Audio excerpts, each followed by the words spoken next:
Halo semuanya, jadi kali ini gue mau cerita sedikit soal setup gue. Mungkin kalian udah tahu gue tuh kerjanya pakai MacBook Pro M5 ya. Gue lakuin semuanya di sini, gue kerja, ngedit, ngedesain, dan juga gue ngegame di MacBook Pro gue ini ya. Nah tapi di tahun 2026 ini gue mutusin untuk pindahin device produktivitas gue dengan device gaming atau hiburan. Karena gue ngerasa makin kesini ya kerja harus fokus ke kerja ya. Dan waktu main ya benar-benar untuk main, nggak setengah-setengah campur aduk gitu. Dan itu yang akhirnya gue mikir apa perlu gue rakit PC ya, atau ada pilihan lain. Karena jujur di tahun 2026 ini rakit PC itu budgetnya udah di atas 15 juta nih. Karena kita tahu sendiri harga RAM dan storage itu naiknya gila-gilaan ya beberapa bulan terakhir ini. Nah belum lagi urusan upgrade-nya ntar tuh, dan perintilan-perintilan PC lainnya. Sementara main game kan nggak cuma di PC doang ya. Gue juga tertarik ke beberapa konsol kayak PS5 ataupun Xbox. Dan jujur pilihan gue jatuh ke Xbox Series S.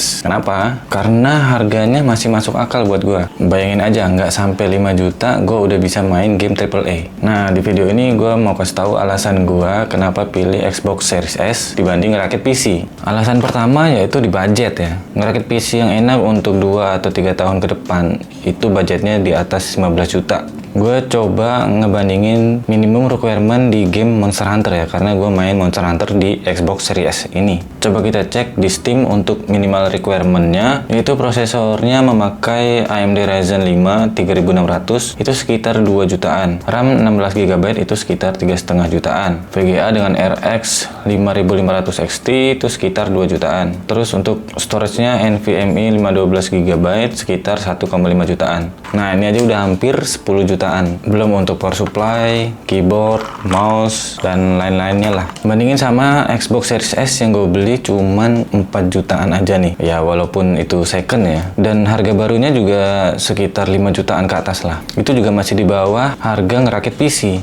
Next adalah soal simplicity. Dari desainnya, Xbox Series S ini punya dimensi yang kecil dan minimalis nih. Warnanya putih. Cocok sama setup meja gua. Ataupun cocok dengan meja TV di ruang tamu gua. Nah, gue bisa nyalain Xbox-nya dari stick controllernya. Otomatis mesin Xbox-nya langsung nyala. Even gua bisa langsung melanjutkan permainan ya dari posisi terakhir, bahkan setelah konsolnya dimatikan. Jadi kayak semacam mode sleep gitu. Nggak perlu booting dulu, nggak perlu loading dari awal, dan nggak perlu ini itulah. Tinggal main aja. Simple. Rata-rata gue bisa main game apa aja di Xbox, jadi gue nggak perlu lihat minimum requirement lagi. Jadi tinggal colok, download, terus main. Lagi pula dimensinya yang kecil ini bisa gue bawa kemana-mana ya. Mau gue bawa ke meja kerja, ataupun gue bawa ke meja TV, karena tinggal colok power dan kabel HDMI udah bisa nyala. Poin selanjutnya adalah soal gamenya, dimana kalau di konsol ini kita pakai Game Pass ya. Di PS itu juga ada, jadi kita berlangganan tiap bulan, dan kita bisa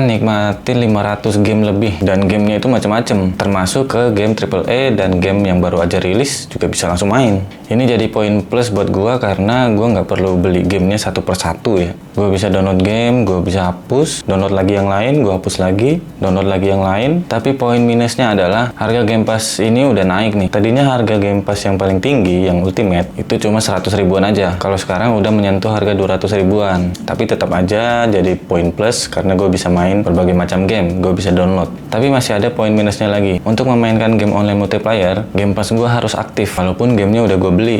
Jadi kalau mau main online, gue harus aktifin Game Pass-nya. Game Pass yang versi rendah atau versi murah pun itu nggak apa-apa, asalkan Game Pass-nya aktif. Nah ini nggak kayak di Steam ya. Kalau di Steam kan kita beli game, bisa main online tuh kapan aja gitu, nggak perlu bayar lagi. Tapi overall gue puas sama Xbox Series S ini. Gue jadi punya space sendiri untuk produktivitas dan juga hiburan. Dan buat gue pribadi, Xbox Series S itu udah cukup. Simple, kecil, nggak ribet, dan yang paling penting gue nggak ngerasain crash ataupun blue screen ya. Mau PC-nya bagus kayak mau jelek kayak pasti bakal ngerasain tuh. Nah kalau kalian sendiri gimana? Masih tim rakit PC atau udah beralih ke konsol? Coba komen di kolom komentar, dan sampai di sini dulu videonya. Sampai jumpa di video selanjutnya.